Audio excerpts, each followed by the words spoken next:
Hello dear students, welcome back to my YouTube channel बरूट English hub. This is Rajni. Dear students, आज के इस lecture में हम डिस्कस करेंगे बीए 5th सेम के लिए, या फिर आप कह सकते हैं जो बीए फाइनल ईयर है हमारा, बीए 3rd ईयर, उसके जितने भी प्राइवेट स्टूडेंट्स हैं उन सब के लिए ये लेक्चर रहेगा हमारा, जिसमें हम बीए 5th सेम में जो हमारा नोवेल है कांथापुरा, रिटन बाय राजा राव। तो राजा राव के द्वारा रिटन नोवेल है हमारा कांथापुरा। इसके बारे में जितने भी मोस्ट इम्पोर्टेंट क्वेश्चंस बनते हैं वो भी लॉन्ग आंसर टाइप यानी कि ऐसे टाइप क्वेश्चंस, तो उन सब को आज हम डिस्कस करेंगे। पर एक बात आपको यहाँ से याद रखनी है, जो हमारा मूर्ति का करैक्टर है,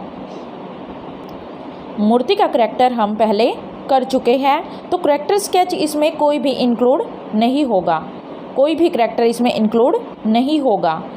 मूर्ति का करैक्टर मैं अलग से करवा चुकी हूँ, और उसके अलावा जितने भी क्वेश्चंस यहाँ से आएंगे तो देखिए, या तो आएगा आपका मूर्ति का करैक्टर, या फिर और कोई करैक्टर भी आता है तो उसके साथ आपको एक क्वेश्चन अलग दिया जाता है, यानी कि एक करैक्टर स्केच होगा हमारा और एक क्वेश्चन होगा डिफरेंट उससे अलग, यानी कि कोई भी करैक्टर स्केच इसमें और नहीं होगा। तो यहाँ पर जो दूसरा क्वेश्चन है ये आपको करना ही करना है, क्योंकि कोई क्वेश्चन आए या ना आए आपको ये राइट कर देना है वहाँ पर। तो देखिए यहाँ पर कितने क्वेश्चंस आपके ऐसे बनते हैं जो एक ही आंसर से हम करेंगे, और इसके अलावा कोई भी क्वेश्चन आता है करैक्टर को छोड़कर वो सब आप इसी आंसर से राइट कर सकते हैं। तो देखिए question number 1, Indian freedom has been attained by a long battle, कि जो भारतीय स्वतंत्रता है एक बहुत ही लंबे संघर्ष के बाद हमें प्राप्त हुई। Fought by the masses at the grass root level, जो कि किनके द्वारा ज़मीनी स्तर पर, ग्रास रूट लेवल क्या होता है, ज़मीनी स्तर पर जो लोगों के द्वारा, मैसेज क्या होता है, आम लोग, आम पब्लिक, तो पब्लिक के द्वारा जो लड़ाई की गई, यानी कि ज़मीनी स्तर पर जो भारतीय पब्लिक के द्वारा, भारतीय लोगों के द्वारा लड़ाई लड़ी गई, उसके बाद हमने कितना लंबा समय लिया हमारी स्वतंत्रता को अटेन करने में, प्राप्त करने में, यानी कितना समय लग गया, कितना लंबा संघर्ष किया है हमने, तब जाकर हमें स्वतंत्रता प्राप्त हुई है।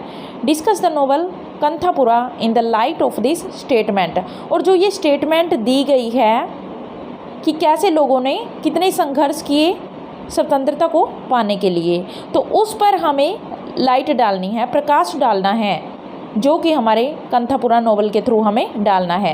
यानी कांथापुरा नोवेल के थ्रू हमें बताना है कि कैसे भारतीयों ने एक लंबा संघर्ष लड़ा, उसके बाद जाकर हमें आज़ादी प्राप्त हुई।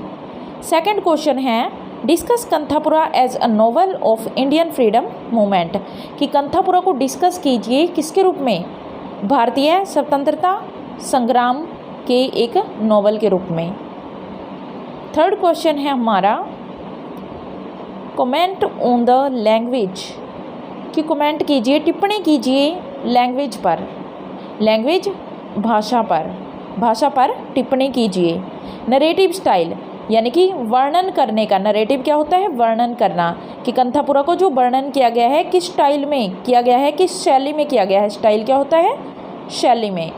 एंड लिटरेरी मेरिट्स, और लिटरेरी क्या होता है, साहित्यिक, और साहित्यिक गुण इसमें कौन से है, यानी कि इस नोवेल को लिखने में जो हमारा राइटर है राजा राव, उसने किस भाषा का यूज किया है, उसका लिखने का स्टाइल क्या है, और उसने क्या साहित्यिक गुण इसमें दिखाए हैं।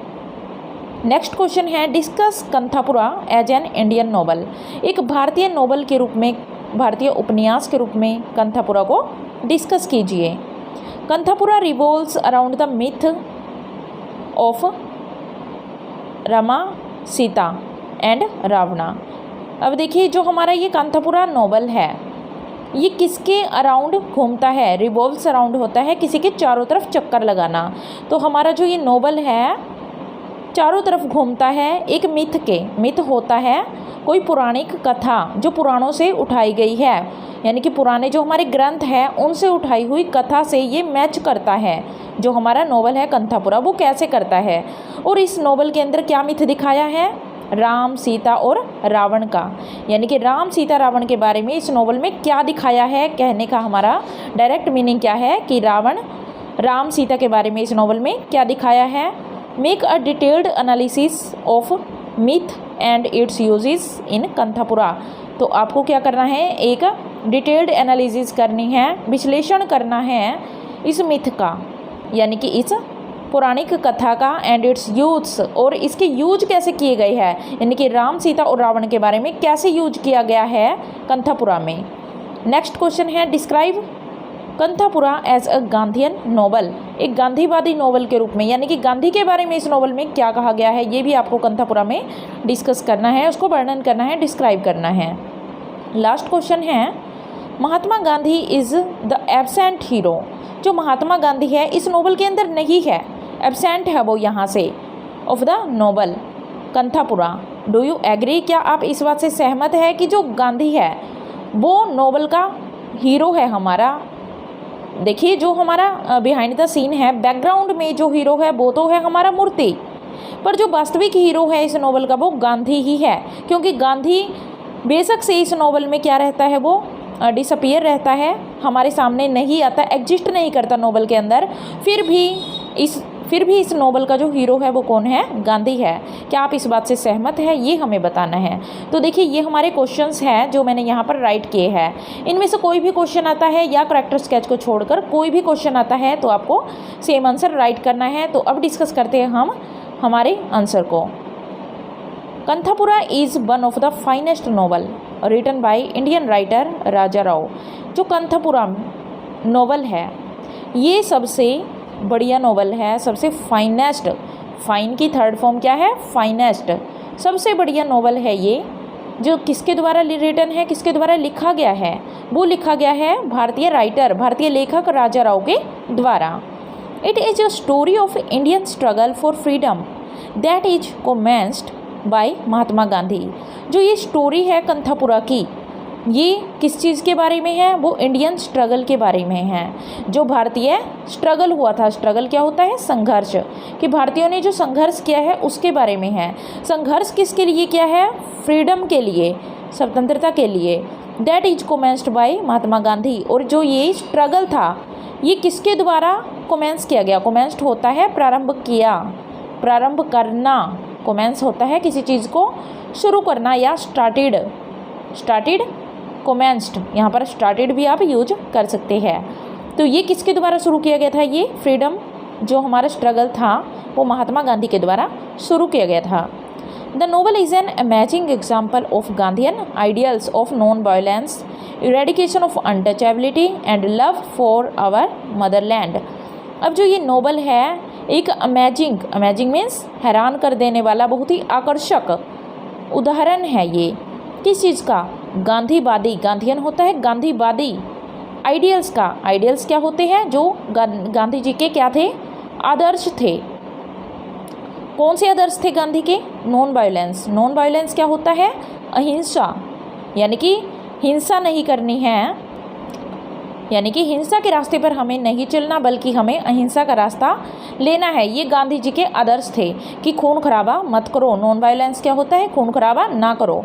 इरेडिकेशन ऑफ अनटचेबिलिटी, और वो क्या चाहते थे कि हमारे इंडिया से इरेडिकेशन हो जाए। इरेडिकेशन होता है खात्मा, ख़त्म कर देना, किसी चीज़ को डिस्ट्रॉय कर देना। वो चाहते थे कि खात्मा हो जाए, ख़त्म हो जाए अनटचेबिलिटी। अनटचेबिलिटी होता है छुआछात करना, कि छुआछात का अंत हो जाए, कहाँ से, हमारे देश से, हमारे कंट्री से, हमारे इंडिया से। And love for our motherland, और उनके आदर्श क्या थे, और वो प्यार करते थे किससे, अपने या फिर हमारे मदरलैंड से। मदरलैंड मीन्स हमारी मातृभूमि, यानी कि जहाँ पर हम पैदा हुए हैं, हमारा जन्म स्थान, हमारी मातृभूमि India. The central theme of the novel, कि जो सेंट्रल थीम है, सेंट्रल थीम क्या होता है, सेंटर होता है केंद्र, बिल्कुल बीच में सेंटर बोला जाता है उसको। सेंट्रल होता है केंद्रीय, थीम होता है विषय, शीर्षक, यानी कि केंद्रीय विषय क्या है इस नोवेल का, रिवॉल्व्स अराउंड, जो किसके चारों तरफ घूमता है, द फ्रीडम मूवमेंट। ये पूरा का पूरा जो थीम है हमारा किस पर बेस्ड है, वो फ्रीडम मूवमेंट पर, स्वतंत्रता आंदोलन पर, लेड बाय महात्मा गांधी, जो किसके द्वारा नेतृत्व किया गया था, जिसका, यानी कि जिस फ्रीडम मूवमेंट का किसके द्वारा नेतृत्व किया गया था, महात्मा गांधी के द्वारा। As well as his aim of social reform, as well as his aim of social reform, साथ ही साथ क्या है इस नोवेल का थीम, जो गांधी है, गांधी जी का जो एम था, उनका उद्देश्य था सामाजिक सुधारों का, यानी कि गांधी जी सिर्फ यही नहीं चाहते थे कि हमारा देश आज़ाद हो जाए, बल्कि वो ये भी चाहते थे कि हमारे देश से जो कमियां हैं वो ख़त्म हो जाए और सारे सामाजिक सुधार आ जाए। द वेव ऑफ नेशनलिज्म, और जो ये वेव होता है एक लहर, जो नेशनलिज्म राष्ट्रीयता की एक लहर आई। Reached even small village like Kanthapura, वो एक छोटे से गांव में भी पहुंच गई थी, यानी कि यहाँ तक कि जो ये वेव थी, ये लहर थी राष्ट्रवाद की, ये एक छोटे से गांव कंथापुरा में भी पहुंच गई। इन कंथापुरा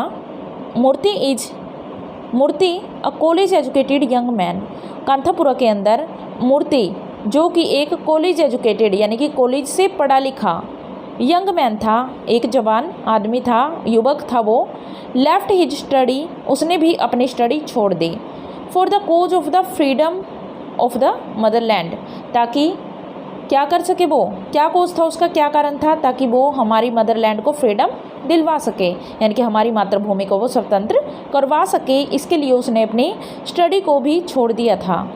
if we talk about the language, अब देखिए लैंग्वेज पे जो क्वेश्चन बनेगा वो आ जाता है इसके बीच में ही।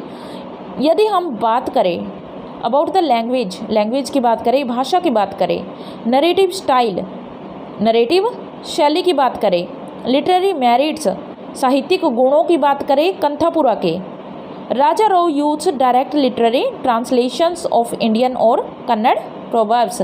अब देखिए जो कंथापुरा नोवेल है, इसमें राजा राव ने क्या यूज किया है, कैसी लैंग्वेज यूज की है, तो उसने डायरेक्ट लिटरेरी ट्रांसलेशंस यूज की है, यानी कि उसने साहित्यिक अनुवाद किए। अनुवाद होता है ट्रांसलेशन करना, यानी कि एक लैंग्वेज से दूसरी लैंग्वेज में लिखना। तो उसने किस भाषा से लिखा है ये नोवेल, उसने भारतीय भाषा को उठाया, भारत में कन्नड़ प्रोवर्ब्स को उठाया। कन्नड़ क्या होती है, कन्नड़ एक लैंग्वेज है हमारे इंडिया की, तो उसने क्या उठाया, कन्नड़ लैंग्वेज को उठाया, उसकी प्रोवर्ब्स को क्या होती है, कहावतें, इडियम्स मुहावरे, फ्रेजेज वाक्य विन्यास उठाए उसके। He didn't use any abuse word, और जो हमारा राइटर है राजा राव है, इसने किसी भी एब्यूज वर्ड का यूज नहीं किया। अब्यूज़ वर्ड क्या होता है, अब्यूज होता है गाली गलौज से भरे हुए, यानी कि बेशक से इस नोवेल के अंदर ब्रिटिशर्स है, जो अंग्रेज हैं, उनके लिए इंडियंस के द्वारा बहुत ज़्यादा क्रोध, बहुत ज़्यादा गुस्सा दिखाया गया है, फिर भी कहीं पर भी गाली गलौज का यूज नहीं किया, कोई ऐसा वर्ड यूज नहीं किया गया है जो हमारे लिए बुरा हो, नोवेल की लैंग्वेज के लिए बुरा हो। ही हैज़ यूज्ड वर्ड्स, उसने वर्ड्स यूज किए हैं कहाँ से, from the Indian language, directly सीधे भारतीय भाषा से उसने ये वर्ड्स यूज किए हैं इन इंग्लिश, किसमें, इंग्लिश में, विदाउट एनी ट्रांसलेशन और मॉडिफिकेशन, यानी कि कई वर्ड्स है जो राजा राव ने बिना किसी अनुवाद के और बिना किसी बदलाव के, मॉडिफिकेशन होता है किसी चीज़ में बदलाव करना, बिना किसी बदलाव के उसने यूज किए हैं। जैसे कि कुछ वर्ड्स हैं एग्जाम्पल के लिए, जैसे कि कुमकुम और आरती। कुमकुम वर्ड को, कुमकुम क्या होता है, सिंदूर, कुमकुम वर्ड को उन्होंने ऐसे का ऐसा यूज किया है अपने नोवेल में। आरती, आरती क्या होती है, पूजा के समय हम आरती करते हैं, जो वही आरती, तो कुमकुम और आरती। अब आरती कोई लड़की नहीं है, ये बात आपको याद रखनी है, कभी आप कंफ्यूज हो जाओ यहाँ पर। तो कुमकुम और आरती वर्ड उसने डायरेक्टली यूज किए हैं। The writer also has used mythological elements, और राइटर ने कुछ मिथोलॉजिकल एलिमेंट्स भी यूज किए हैं। मिथोलॉजिकल अब आ जाता है माइथोलॉजी का यूज, जैसे कि राम, सीता और रावण का यूज कैसे किया है, तो मिथोलॉजी क्या क्या यूज की है।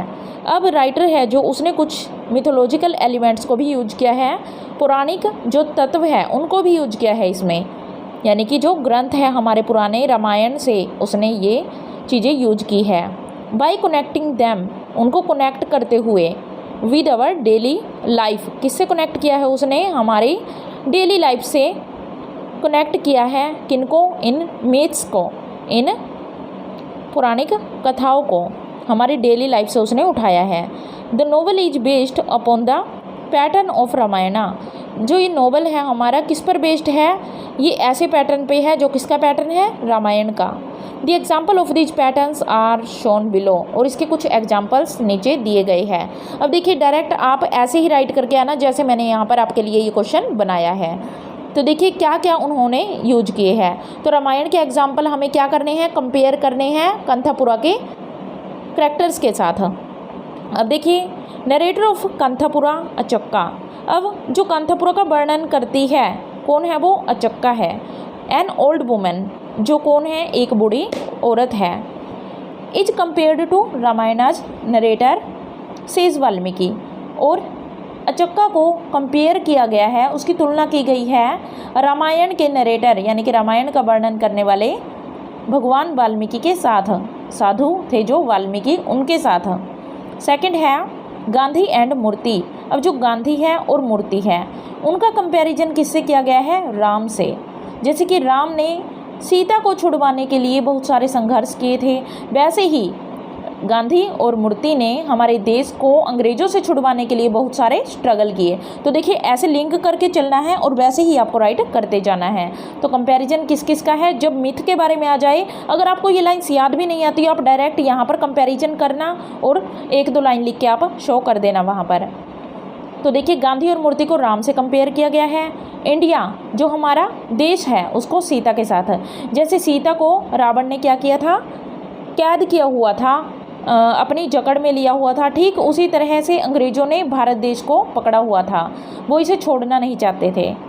सीता जो स्ट्रगल्स, अब जो सीता है, सीता माता थी जो, उनके स्ट्रगल्स, उनके संघर्ष थे जो, यानी कि कैसे उन्होंने रावण की लंका में संघर्ष किए, कैसे लाइफ उन्होंने सफरिंग्स में, सोरोज में जी यानी कि दुखों में जी।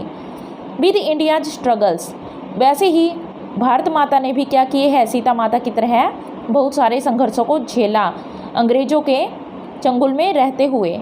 Gandhi is going to England, अब गांधी जब इंग्लैंड चले गए थे कुछ समय के लिए, विद राम्स एग्जाइल, वैसे ही क्या हुआ था, राम के वनवास से उसका कंपेयर किया गया है, जैसे राम वनवास के लिए चले गए थे। विलेज कंथापुरा, अब जो हमारा ये गांव है कंथापुरा, इसका कंपैरिजन है अयोध्या के साथ। जैसे अयोध्या में राम रहते थे, वैसे ही इस कंथापुरा में मूर्ति रहता है। और उसके बाद है हमारा गांधी और मूर्तिज फाइट अगेंस्ट ब्रिटिशर्स, और जैसे गांधी और मूर्ति ने संघर्ष किया, किनके खिलाफ किया, अगेंस्ट ब्रिटिशर्स, किनके खिलाफ किया, अंग्रेज़ों के खिलाफ। ठीक उसी तरह with Rama's fight against Ravana, Ram ने फाइट की थी किसके साथ, रावण के साथ। कंथापुराज मिथिकल गोडेस, और यहाँ तक कि जो कंथापुरा की जो मिथिकल गोडेस है जिसका नाम क्या था, ये भी आप लिख लेना,